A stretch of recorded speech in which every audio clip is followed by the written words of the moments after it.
If you're running LinkedIn ads to reach hospital executives or med tech buying committees, you're probably overspending by 5x. There's a simple campaign structure that can fix that. So just stick with me to the end and I'll teach you in 90 seconds how to set it up. The first thing is we all know that LinkedIn has some of the best B2B targeting on the internet, right? You have job titles, you have company size, you have seniority, you have industry, you have headcount. It's one of the best ways to target individuals. Like example, if you needed to target, say, like a VP of marketing at a 500-bed hospital system, LinkedIn is probably the only platform that's going to be able to do that reliably for you.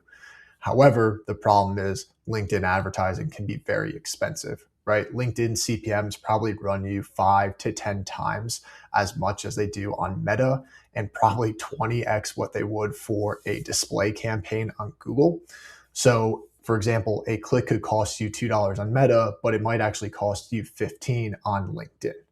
So, what we'd like to do is for most B2B health advertisers, they typically run their entire campaign on LinkedIn's pricing, right? So think from introduction to nurture to retargeting and trying to get the individual to convert.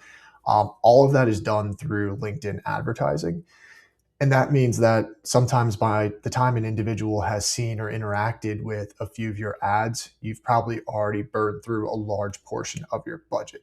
So for most clients, what we like to do is we like to use LinkedIn only for the initial verified click, right? Once again, has some of the best targeting, so we know that we're going after the correct individuals.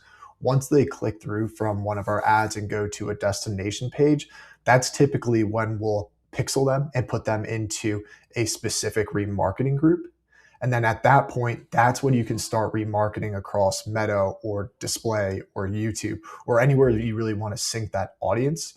And so really you're buying the precision of LinkedIn only once, and then you're able to then keep pushing your messaging through remarketing on cheaper platforms, right? So the result is that once again, you're keeping the in-depth targeting of LinkedIn, but you're collapsing the cost of remarketing and getting these individuals to convert.